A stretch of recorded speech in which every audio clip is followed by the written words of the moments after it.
Tudo bom, pessoal? Professor Danilo de Menezes na área. Gente, hoje nós vamos aqui analisar mais um ponto, pessoal, da nossa Lei 12.527 de 2011, tá certo? Nossa Lei de Acesso a Informações aí, devidamente atualizada. Mas antes de iniciarmos aí o nosso estudo, pessoal, não esquece de deixar o like aí no vídeo, não esquece também de compartilhar com outras pessoas e é importante também, pessoal, você aí deixar o seu comentário. Tá gostando, não tá gostando da aula? Estou aqui para oferecer o melhor sempre para todos vocês, tá certo? Então, agradeço demais a ajuda aí, tá certo? Porque cada vez mais incentiva a gente a produzir mais conteúdo e ofertar aí para todos vocês, beleza? Então, pessoal, hoje, o que é que temos para hoje? Nós temos aí, pessoal, capítulo 2 do acesso a informações e também sua divulgação, né? Do acesso das informações e da sua divulgação. Bom, pessoal, muito cuidado aqui, por quê? Porque isso aqui vai despencar nos concursos, né? Isso aqui vai despencar nos concursos. Por quê, professor? Porque nós temos alteração ao ano de 2025, tá certo? Temos alterações do ano de 2025 presentes aqui na 12.527 de 2011. Tranquilo? Então, pessoal, o artigo 8º-A diz o seguinte: as entidades com personalidade jurídica de direito privado constituídas sob a forma de serviço social autônomo que sejam destinatárias de contribuição ou de recursos públicos federais decorrentes de contrato de gestão deverão divulgar as seguintes informações relativas aos respectivos empregados. Gente, cuidado aqui, porque estamos falando das entidades com personalidade jurídica de direito privado, constituído sob a forma de serviço social autônomo, tá certo? Então, muito cuidado com essa questão, tá certo? Então, quando a gente vai ver essa situação, a gente tem que analisar o porquê a lei está falando especificamente de tais entidades. Sabe por quê? Porque essas entidades, elas estão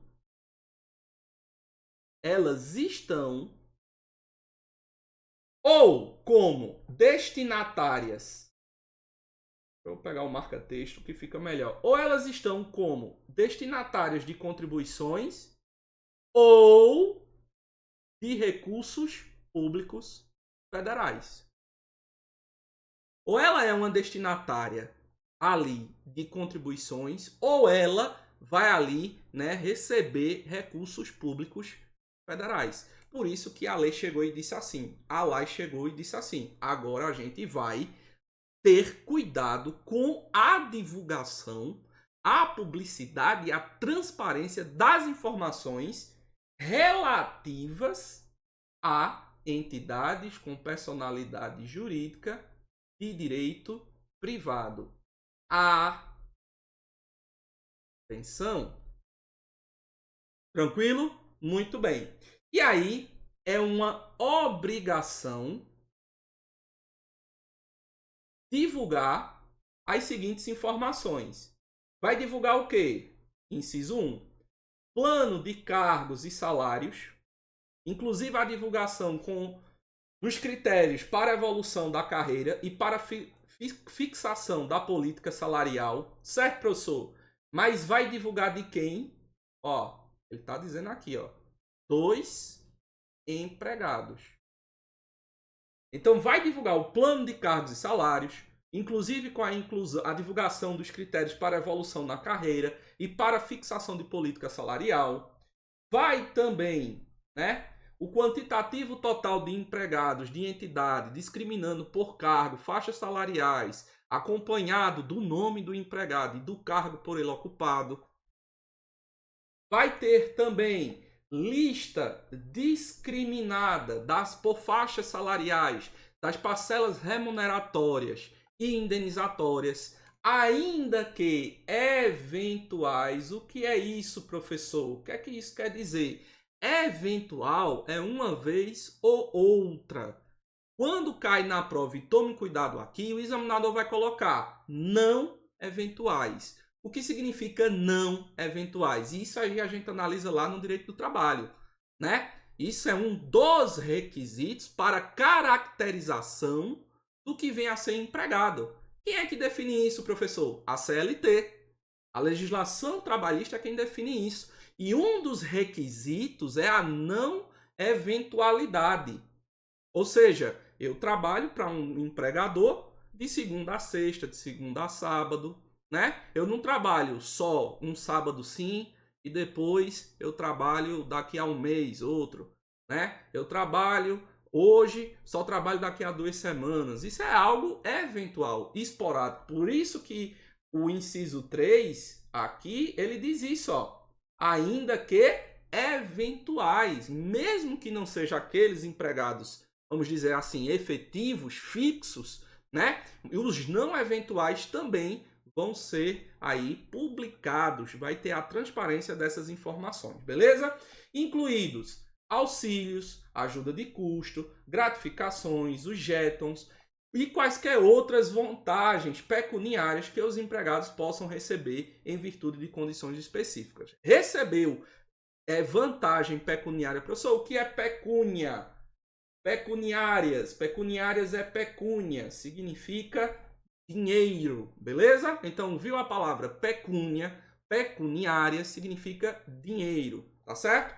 Outro ponto também, pessoal, que vai fazer parte da divulgação é o quantitativo de funções gratificadas, os critérios para ocupação e o rol dos empregados que ocupam cada espécie de função gratificada. Então, tudo isso aí vai ser divulgado por essas entidades de personalidade jurídica de direito privado, tá certo? Cuidado aí com relação a essas informações. Essas entidades, elas são destinatárias de contribuição ou de recursos federais decorrentes de contrato de gestão, tá certo? E esses dados é relativos aos seus empregados, beleza? Tranquilo? Muito bem. Artigo 8º-B, pessoal, diz o seguinte, ele diz que os conselhos de fiscalização profissional devem divulgar de forma nominal e individualizada lista das parcelas remuneratórias e indenizatórias, ainda que eventuais, incluídos auxílios, as ajudas de custo, gratificações, jetons e qualquer outras vantagens pecuniárias que os empregados possam receber em virtude de condições específicas. Bom, o artigo 8º-B fala justamente de quem, pessoal? Dos conselhos de fiscalização profissional, certo? Dos conselhos de fiscalização profissional, tranquilo? E aí, eles são obrigados a divulgar de forma nominal e individualizada justamente essa questão. Nominal, Danilo de Menezes Bezerra. Individualizada, aí eu tenho ali, Danilo de Menezes Bezerra, tá ali justamente para como empregado ali, né? Ou fazendo parte, né? Melhor dizendo, faz parte do Conselho de Fiscalização Profissional, tá certo? Aí eu tenho Conselho de Contabilidade, Engenharia, Administração e por aí vai, tá certo? Tranquilo? Muito bem. Outro ponto, pessoal, e é extremamente importante, e tomem muito cuidado, está aqui no teor do artigo 9º, certo? Só lembrando, artigo 8º-B, 2025. Portanto, tenham atenção. Tenham atenção. Beleza? Artigo 9º. O acesso a informações públicas será assegurado mediante. O que é que isso quer dizer? O CAPT, né, aí o artigo 9º, essa primeira parte, a cabeça do artigo, ele vai dizer que é assegurado esse acesso às informações. Beleza, eu sei que a lei vai dizer que eu tenho esse direito, mas como é que isso vai ser garantido a mim, cidadão, que quero ter acesso àquela informação? Então aí é isso que a gente vai analisar aqui, ó. criação de serviço de informações ao cidadão, nos órgãos e entidades do poder público, em local com condições apropriadas. Eu não posso chegar, por exemplo, uma prefeitura ou um gabinete do governador, e seja lá o que for, colocar, olha, você tá vendo ali aquela serra? Muito bem. Atrás dela tem outra maior ainda, tá vendo? Tô. Não é aquela não, é aquela outra mais alta ainda. Você tá vendo? Tô. Aí você vai dar um arrodeio ali, vai descer, andar 300 quilômetros e vai chegar lá, tem um quadro. E ali vai estar a informação que você quer. Peraí, não é assim não, tá certo? Então tem que ser em local com condições apropriadas. Lá no hall de entrada da prefeitura, lá no hall de entrada da Assembleia Legislativa, lá no hall de entrada do fórum, né? Então eu tenho que colocar lá de uma forma condigna, né, aquela informação para que as pessoas tenham acesso. Todos que entrarem ali vão ter acesso àquela informação, beleza?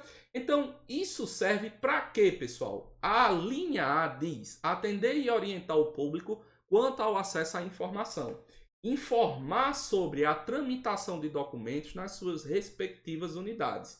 A linha C: protocolizar documentos e requerimentos de acesso a informações. E o inciso 2, ele fala de uma outra situação que deve ser assegurada pela administração pública, que é o quê? Realização de audiências, realização de consultas públicas, incentivo à participação popular ou outras formas de divulgação. Atenção que isso já foi cobrado, tá certo? Qual é aí as formas de divulgação que a lei ela apresenta? Realização de audiência, realização de consulta pública, realização de incentivo à participação popular, né? São formas de fazer essa divulgação, aproximar a administração pública justamente da população, beleza? E hoje a gente, através da internet, né, da rede mundial de computadores, não só mais os sites, mas a gente tem principalmente as redes sociais, né? Hoje você vê ministros com contas em uma rede social e você fala diretamente com ele. Não diretamente com a equipe assessora dele, mas tem que passar pelos filtros, né? Então você consegue um contato maior com o prefeito, com o vereador, com um deputado, né?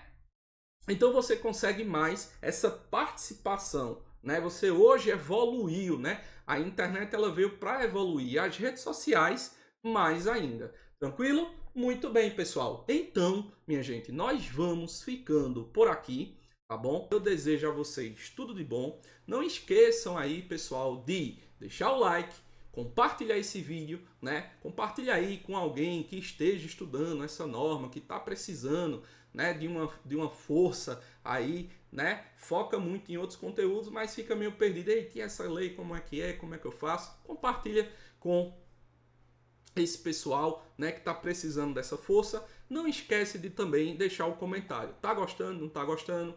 Diz aí pra gente ir sempre melhorando e entregando o melhor para você sempre. Beleza? Pessoal, tudo de bom. Firme nos estudos sempre e até mais.